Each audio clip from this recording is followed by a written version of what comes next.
Манай тулааны бурхан Асура Манхвагийн энэхүү бичлэг нь туршилтын байдлаар эхний 15 анхыг хүргэж байна. Энэ бүтээл нь маш олон ангитай, урт үйл явдалтай учраас зарим хэсгийг хит их товчлон хүргэсэн байж магадгүй.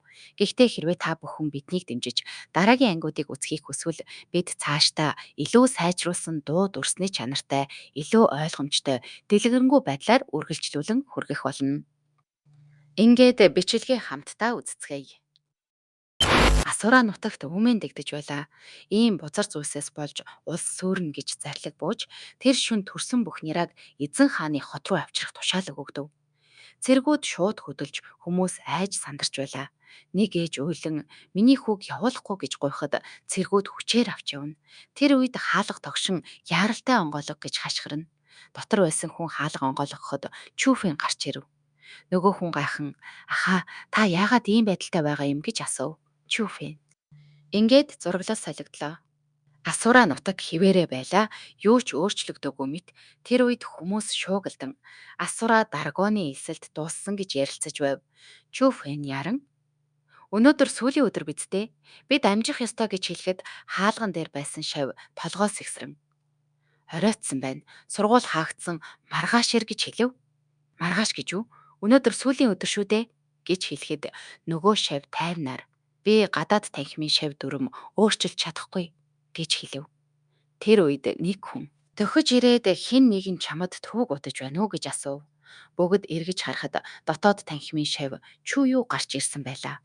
Хүмүүс гайхан "Яагаад дотоод танхимын шавь энд ирсэн юм?" гэж шивнэлдэв. "Чүү юу тайвнаар юу болоод байна?" гэж асуухад нөгөө шавь сандарч зүгээр л энд үгээс юм асууж байсан гэж хэлв. "Чүү юу хүтнэр би чамтай яриаггүй" гэж хэлээд "Эндээс яв. Дахиж битгий ир" гэж анхааруулв. Чүү юу санаа алдан "Ингэж байж болохгүй, чи насан туршдаа гадаад танхимд үлдэх гэж байгаа юм уу?" гэж хэлв. Тэр үргэлжлүүлэн "Өөрийн хүмүүс хүртэл чамайг дээрлэж байна. Асура дракон 3 шаттай.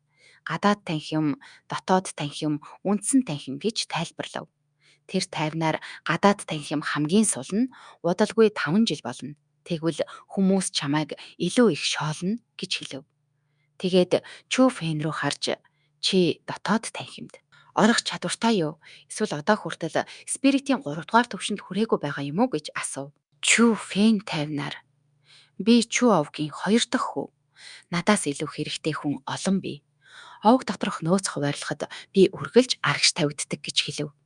Чүү юу түүний үгийг сонсоод дотроосоо нэгэн гигэн сүнсний өвс гаргаж ирээд "Үүнийг ав. Энэ чамд туслана" гэж хэллээ. Чүү Фэн гайхаж "Эн чин дэндүү ховор. Би авч чадахгүй" гэж татгалцахад "Чүү юу аваад хэрэгэл. Манай үеийнхэнд жилд ганцхан ширхэг ирдэг" гэж хэлв. Яг тэр үед Чуан гарч ирэн "Чи хизээнээсээ хүмүүст гигэн сүнсний өвс тарааж өгдөг болсон юм. Надад өгчхөлтөө" гэж шооллоо. Чүү юу түүнд "Чи аль хэдийн спиритийн 3 дугаар түвшинд хүрсэн. Харин Чүү Фэн одоо хүртэл энерги бүрэн бөөгнөрүүлж чадаагүй байгаа. Тиймээс энэ түүнд илүү хэрэгтэй" гэж хэлв. Чуан хүүтнэр "Тийм байж болно. Гэхдээ тэр өөрөө авахыг хүсэхгүй байна шүү дээ" гэж хэлэхэд Чүү Фэн шууд "Хинт ирж хэлсэн юм. Би авна" гэж хэллээ. Тэр гигэн сүнсний өвсийг аваад "Чүү юу? Би үүнийг чамаас зээлж байна гэж бодоорой. Дараа нь буцааж өгнө" гэж хэлэхэд Чуан шоолон "Хэрэгэлчгээд буцааж өгнө гэж юу ах вэ? Чамд өгч байгаа юм бол бүр мөсөн өгч байгаа хэрэг. Ийм хүнд энэ өвс дэндүү хайран" гэж доромжиллоо. Чүүфэн түүн рүү тоосонгүй хараад "Чүү юу? Би энэ жилийн дотоод танхимын шалгалтад орно" гэж хэлв. Чүү юу гайхахад Чуан түүнийг дааж гинэн "Хэрвээ чи шалгалтад тэнцвэл би энэ жилийн хангамжаа чамд өгье. Тэгж байгаад чадахгүй бол яах юм" гэж өдөөнө. Чүү юу уурлан "Бид нэг овгийн хүмүүс байж яагаад? Чи дандаа Чүү Фэнд ингэж ханддаг юм" гэж асуухад Чуан "Тэр 5 жил болтлоо дотоод танхимд орж чадаагүй. Чүү овгийн жинхэнэ ичхүр бол тэр" гэж хэлв. Чүү Фэн тайвнаар "Удахгүй би өөрийгөө батлана" гэж хэлээд явлаа. Оройн Чүү Фэн өрөөндөө ганцаараа суугаад өвсийг алган дээрээ байрлуулан энерги эргэлдүүлж эхлэв. Тэр агшинд түүний дантян дотор байсан 9 өнгийн тэнгэрийн цахилгаан сэргэж гигэн сүнсний өвс доторх энергийг асар хурдтай сорж эхэллээ. Хэрвээ хин нэг нь түүний дантяныг харж чадсан бол тэнд 9 өөр өнгийн цахилгаан атом мэт зүйлс агуулгадж байгааг олж харах байв. Тэдний хүч энэ ертөнцийнх биш юм шиг аимшигтай байлаа. Ингээд тэр шууд спиритийн дөрөвдүгээр төвшөнд хүрсэн юм. 10 хоног өнгөрсний дараа дотоод танхимд дэвших шалгалтын өдөр ирлээ. Шалгалтын танхимд олон хүн цугласан байв. Тэнд Хагас Таню химээх суутан аль хэдийн спиритийн дөрөвдүгээр төвшөнд хүрсэн гэж хүмүүс гайхан ярилцаж байлаа. Зарим нь ийм хүн байхад бид яаж төрүүлэх юм бэ гэж санаа алдахад өөр нэг нь тэгж яаран дүгнэж болохгүй. Данан юу ч бас хүчтэй болсон зарим хүн ихнээсээ биш хожим гинэт өсдөг гэж хэлв. Чүфэн тэдний яриаг сонсоод энэ удаагийн гол өрсөлдөгчд минь хагас тань юу? Данан юу хоёр байх нь гэж бодов. Тэгтэл бүгд гинэт намжин болж настан суруу гарч ирв. Хүмүүс шивнэлдэн тэр бол Асура драконы алдарт настан суруу. 10 настайдаа сургуульд орсон. 12-т дотоод танхимд орсон. 15-тайдаа үндсэн танхимд хүрсэн. Сууд хүн шүү дээ гэж ярилцав. Настан суруу тайвнаар дотоод танхимд дэвших шалгалт эхэллээ. Миний ард байгаа хаалгаар орж төгсгөлийн хаалгаар гарвал шалгалтанд тэнцэнэ гэж хэлв. Хүмүүс ийм амархан гэж үү гэж гайхахад настан суруу илүү их хичээх тусам шагналч нь илүү сайн байна. Бид та нарт өөр шагнал бэлдсэн. Харин нэгдүгээр байр эзэлсэн хүн дотоод танхимын шавнарч сурах ирэхгүй. Онцгой тулааны техник дээрээс нь нэг тусгай шагнал авна гэж зарлав. Шалгалт эхэлмэгц хүмүүс уралтангүй агуун дотор төрөл бүрийн өрх тавигдсан байлаа. Хортхий тарж ханнаас мөнгөн зүү бороо шиг шүршиж амьсгаа тасрам аимшигтай байсан ч бүгд урагшилсаар байв. Гаднаас нь харж байсан настангууд энэ удаа хэн нэгэн хитрхи хурдан урагшилж байна. Өмнөх шалгалтууд дор хаяж нэг цаг үргэлжилдэг байсан. Гэтэл одоо хагас цагч болоогүй байна. Гадаад танхимд хүчтэй хүн байна гэж ярилцав. Гэтэл доторх механизмыг хянаж байсан хүмүүсийн нэг нь санамсаргүйгээр аратнуудын хоргийг задлах товчнуудыг зэрэг дарчихлаа. Нөгөө нь сандарч битгий. Тэгвэл бүх араат нь суллагдана гэж хашгирсан ч оройтсон байв. Хоригдож байсан догшин аратнууд суллагдаж шалгалт жинхэнэ аюултай болов. Чүфэн хурдан хадгалсаар шагналын өрөөнд хамгийн түрүүнд хурж ирлээ. Тэнд нэгэн тулааны техник хоёр ширхэг сүнслэг ургамал байв. Чүфэн дотроо шагналанд ажгүй юм. Гэхдээ би зөвхөн үүний төлөө ирээгүй гэж бодож байтал түүний өмнө нэг биш хоёр аратан гарч ирэв. Тэр инээмсэглэн ганц байх ёстой байтал хоёр байна. Намайг хуурсан юм биш үз гэж бодоод тэр даруй дайрлаа. Аратнууд хүчтэй байсан ч Чүфэн илүү хурдан байв. Түүний цохилт бүр араатны бит хүнд бууж эцэст нь хоёул өхөв.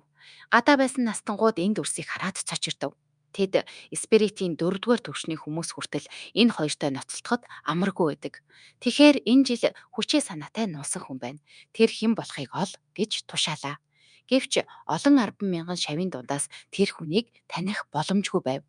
Настан суроо хэсэг ажиглаад хэрвээ тэр өөрийгөө нуухыг хүсэж байвал хүчээр бүү ил гарга зүгээр л ажиглаад бай гэж хэлв.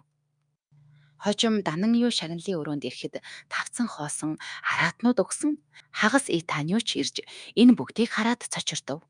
Хоёр талын хооронд юу болсон нь тодорхой биш байсан ч бусад шавнар гарч ирмэгц данан юу хагас Таню хоёр л энэ бүхнийг хийсэн гэж ойлгож тэднийг багтан шүтцгээв. Хоёр залууч үүнийг няцаасангүй. Ингээд хүмүүсийн нүдэнд тэд шилдэгүүд болж үлдлээ. Харин Чүфэн дуугүйхэн гарч чадав. Тэр шагнал болгож авсан тулааны техникийг хараад энэ бол Асура драконыг үүсгэн байгуулсан хүний бүтээсэн хүчрхэг техник байна гэж ойлголоо. Тэр дотроо ийм зүйлийг ил гаргаж болохгүй, өөр зүйлээр халахж байгаад нууцаар сурах хэрэгтэй гэж бодов. Тэгээд тулааны урлагийн номын сан руу очихоор шийдлээ. Тулааны урлагийн номын сан 6 давхартай байв.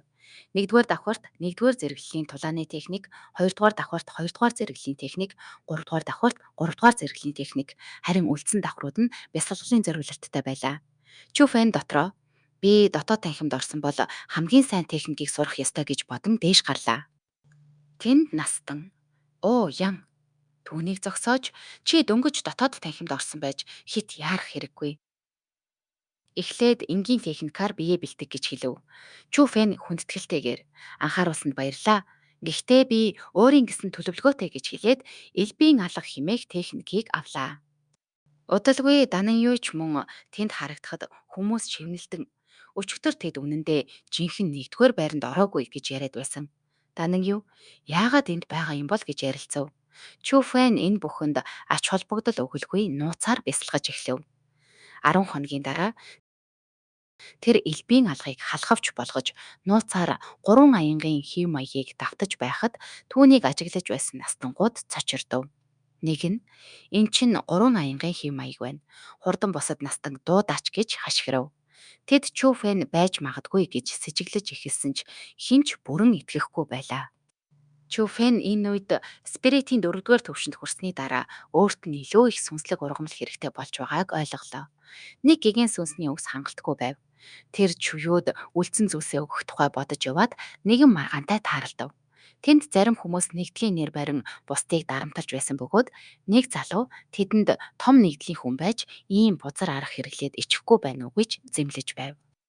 Чүфэн очоод юу болоод байгааг асуухад тэр залуу өөрийгөө танилцуулж жижиг бүлгүүд яаж аажмаар өсөж нэгдэл болдгийг, жигүүрийн нэгдэл, сэлмийн нэгдэл шиг том нэгдлүүд овгуудаа тэжээх хэмжээний нөлөөтэй болж чаддгийг тайлбарлав. Тэрээр Чүфэнд нэгдэлд орвол хамтын анд оролцож сүнслэг ургамал олж олдсныхоо нэг хэсгийг нэгдэлд өгдөг. Дараа нь тэр нь гишүүдийн овг руу дэмжлэг болон буцдаг. Ингэснээр нэгдэл хүчрхэгжин овгууд ч ашигтай байдаг. Гэхдээ нэр хүнд муу нэгдлүүд ч бий. Баригдахгүй л бол юу ч хийдэг. Бүр шагнал өгвөл хүний аминд ч хүрдэг гэж анхааруулав. Чүфэн түүнээс одоо хамгийн хүчтэй найл нэгдэл вэ гэж асуухад тэр жигүүрийн нэгдэл гэж хариулсан ч бас чи сая сэлмийн нэгдлийнхний гомдоосон болгоомжтой бай гэж сануулв. Удалгүй чүю гарч ирээд Чүфэн чи эцэст нь дотоод танхимд орлоо. Би мэдэж байсан. Чи чадна гэж баярлав. Чүфэн түүнийг юу хийж байгааг асуухад чүю. Шинэ хүмүүс эсүүлж байна. Манай нэгдэлд орж болохгүй юу гэж хэлв. Чүфэн ямар нэгдэл вэ гэхэд чүю чүн нэгдэл. Үүнийг чүвэ ах байгуулсан. Энэ нэгдэл хүчтэй болбол дотоод танхим доторч чүү овогдч их тус болно гэж тайлбарлав. Тэр дараа нь Чүфэнээс эликсирийн анд бүртгүүлсэн эсхийг асуув. Чүфэн толгой дохиход чүю энгийн ургамлууд зогтчил чаддаг. Харин гигэн сүнсний өвс бол товтолж чадна. Тэдний хүч спиритийн 6 дугаар төвшөнтэй дүүцнэ. Тийм болохоор бүү басамжил гэж анхааруулв. Дараа нь тэр зарын хуудсууд тараахаар явж Чүфэнд өөрийнхөө амьдардаг газрын хаягийг өгөөд өнөө өрөө заавал ирээрэй гэж захилаа. Оройн чүю Чүфэнд нэг гигэн сүнсний өвс өгөв. Чүфэн гайхан эн чин овгийн энэ жилийн хангамж биш үү? Чин өөрт чинь хэрэгтэй шүү дээ гэж хэлэхэд чүю би хоёр ширхэгтэй байж таарахгүй. Гэхдээ чи намайг ах эгч гэж боддог бол заавал ав. Үнэн дээр энэ бол чүгээ ахын хүсэлт. Тэр өөрөө өгвөл чамд дарамт болох байх гэж бодсон гэж хэлв. Чүфэн эцэст нь нэгийг нь хүлээж авав. Дараа нь чүю түүнд бас нэг захиа өгч энэ бол чүгээ ахаас гэж хэллээ. Удалгүй Чүфэн чүү нэгдлийн баярт очив. Тэрэнд очмогц зарим хүмүүс шоолж хараач. Асура драгоны үүдэнд 5 жил гатсан хүн ирлээ.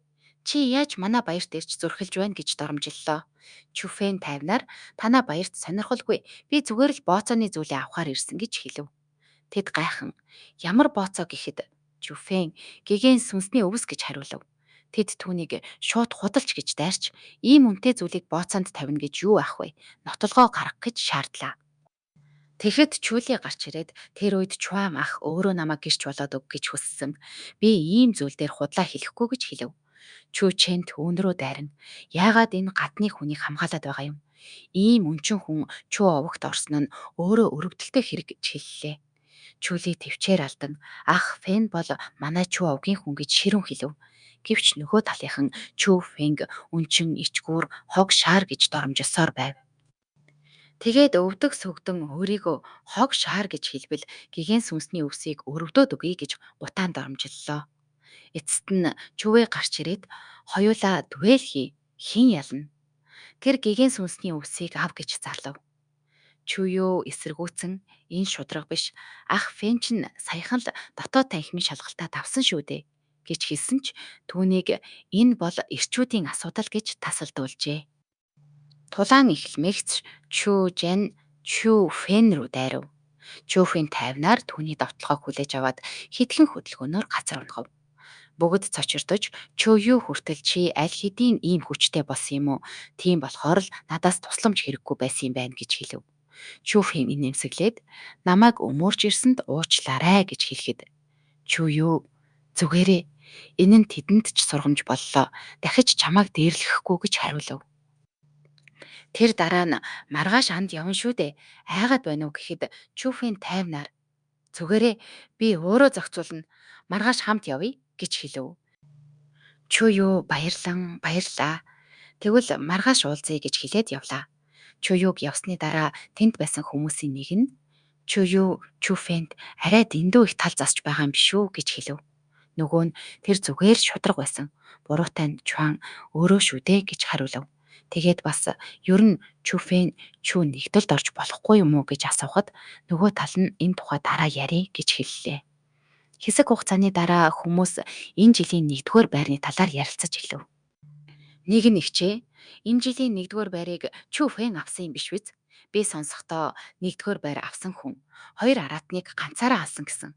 Харин Чүфэн саяхан л хүчтэй болсон шүү дээ. Тиймээс тэр байх магадлал бага санагдаад байна" гэж хэлв. Нөгөө нь "Тэр 2 араатан спиритийн 4-р түвшний хүмүүст ч хэцүү байсан гэж сонссон. Дээрээс нь Чүфэн саяхан л хүчтэй болсон. Тиймээс тэр байх магадлал бага" гэж нэмж хэллээ. Дараа нь тэд "1-р байрыг чухам хэн авсан юм бол тэр чинь Чүү Фэнгийн гэрийн зүг биш үү? Тэгэхэд Чүү Чан, Чуан хоёр хаач юу" гэж ярилцав. Хариуд нь "Тэд тийшээ явсан" гэж хэлв. Чуюу тэдний яриаг сонсоод тэр зүг явж очоод "Та хоёр гарч ир" гэж хашгирлаа. Харанхуугаас нөгөө хоёр гарч ирээд "Чи хизээ миний байгааг мэдэрч вэ" гэж асуухад Чуюу хүйтнэр "Намайг яваад өгсний дараа нэг муухай үнэр үлдсэн. Тэгэхээр тэр үнэр та хоёроос гарч байсныг ойлгосон" гэж хэлв. Нөгөө хоёр нь уурлан "Чуюу амаа мэдэрээ. Ямар хэрэгтэй ирсэн юм" гэж асуухад Чуюу "Надад Сианлин ургамлаа өг" гэж хэлв. "Чүфэн, чи бидэнтэй ижил төвшөнд хүрчихсэн юм байна" гэж хэлв. Чуан ахыгаа хараад "Ахаа, одоо алчих гэж хашгирлаа. Тулаан шууд эхэлж Чүфэн өрсөлдөгчийнхөө давталгааг хялбархан зайлуулж хитгэн хөдөлгөөнөөр газар унгав. Нөгөө хүн цус хахан унахад тэд цочирдон "Энэ яаж боломжтой юм бэ" гэж уулга алдлаа. Чүфэн дотроо арай л ойрхон байж дээ гэж бодов. Тэгтэл нөгөө тал нь "Чүфэн, одоо чи ястаа дууслаа. Энэ удаа заавал ялах болно" гэж сүрдүүлв. Чүфэн хүйтнэр "Энэ чинь чиний сүүлчийн боломж. Өвдөг сүгдвэл чамайг амьд үлдээж магтгүй. Үгүй бол үх" гэж хариулв. Дараагийн агшинд түүний өрсөлдөгч дахин унаж тулаан Чүфэний ялалтаар өндөрлөв. Нэг Сян Лин ургамал, нэг Дин ургамалч Чүфэний олз болов. Тулааны дараа Чүю гайхан "Чи хэр их хүчээ нууж явсан юм бэ" гэж асуухад Чүфэн тайвнаар "Би зориуд нуусан юм бишээ" гэж хариулв. Чүю түүний авсан зүйлийг хараад нэг Сян Лин ургамал, бас нэг Дин ургамал байна. Дин ургамал нь чанар мутайд тооцогддог ч хэрэгтэй хിവэрэ шүү гэж хэллээ. Тэгээд Чүфэн захиаг нээж уншив. "Тэнд ах дүү минь бид Асура драгонд 5 жил боллоо. Аав дараагийн овгийн уулзалтаар овгийн тэргүүний судалд өрсөлдөнө. Гэхдээ бэлтгэлд чинь саад болохгүй тулд өмнө нь хэлээгүй. Одоо овгийн уулзалтын цаг ирлээ. Ирж туслаарай" гэж бичсэн байв. Овгийн уулзалтын өдөр ирэхэд маш олон хүн цугласан байлаа. Чүвэ Чүфэнг хараад "Наашир, оройтойгоо яг цагтаа ирлээ" гэж хэлв. Дараа нь бүгдээрээ "Манай сүүлчийн гишүүнийг угтцгаа" гэж дуудлаа. Гэвч Чү нэгдлийн зарим хүмүүс шууд эсэргүүцсэн. "Та нар юу хийгээд байна? Үнийг зогсоо. Чүфэн хизэнээс ингэтлээ зузаан нүртэй болсон юм. Ах Чү, Вэй, бид энэ тухай урьд чинь ярилцсан билүү" гэж асуулаа. Чүвэй "Бид ярьсан шүү дээ" гэхэд нөгөө тал нь "Би тийм зүйл зөвшөөрснөө санахгүй байна. Дээрээс нь тэр манай шаардлагад хүрэхгүй яв" гэж хэллээ. Чүфэн тайвнаар "Зүгээрээ ахаа. Энэ миний буруу биш" гэж хэлээд явахыг завдав. Чүвэй санаа зовлтгүй. Чиний буруу биш гэж хэлсэн ч хажуунаас нь нэгэнд овгоосоо гарахгүй бол нэгдлээс ч гарч чадахгүй. Үнэхээр уйдгартай юм гэж шивнэв. Яг энэ үед хүмүүс гинэт шуугилдан "Лунхуу ах дүүс ирлээ" гэж уулга алдав. Хүмүүс "Тэд чинь Лунхуу ах дүүс. Хардаа тэмдэг нь салхины нэгдлийнх байна. Тэд 12 настайдаа дотоод танхимд орсон. Жилийн өмнө спиритийн 6 дугаар түвшинд хүрсэн. 16 настай суутнууд шүү дээ гэж ярилцав. Зарим нь тэд яагаад энд ирвэ? Манай нэгдлийн хэн нэгэн тэдэнд муудалцсан болов гэж гайхаж байлаа. Лунхуу ах дүүс чүфэн рүү шууд алхаж ирээд чи чүфэн мөн үү? Танай овог чамайг хаячихсан юм шиг байна гэж хэлв. Чүфэн тайвнаар энэ чамд ямар хамаатай юм гэж асуухад тэд тэгвэл шулуухан хэлье. Бид чамайг салхины нэгдэлд урьж байна гэж хэллээ. Тэдний энэ үгийг сонсоод эргэн тойронд байсан хүмүүс шууд шуугилдав. Нэг нь сая юу гэж хэлсэн бэ? Би зөв сонсов уу? Тэд үнэхээр түүнийг урьж байна гэж юу? Гэж уулга алтхад нөгөө нь салхины нэгдэлд урьж байна гэдэг ямар айхтар нэр хүндтэй зүйл вүлээ? Тэр яаж ийм саналаас татгалзаж зүрхлэх вэ гэж хэлв. Ах дүүсийн нэг нь дахин чүфэн би дахиад асууя. Чи салхины нэгдэлд нэгдэх үү гэж асуув. Өнөөдрийн бичлэгийг бүтээхэд онцгойлон дэмжсэн хүмүүстээ чин сэтгэлийн талархал илэрхийлье. Цогтбаатар Бямбаж жаргал Вуулж лавг Инх сайхан Бат очир Эрдэнэ туяа Сосор барам Даваа сүрэн Хатанбаатар Мягмар сүрэн Ананд очир Өнөр баяр Батсуур Чойж амц Бархас Мандах сайхан Анх баяр Бат тогтох Баяр Баатар та бүхэндээ маш их баярлалаа.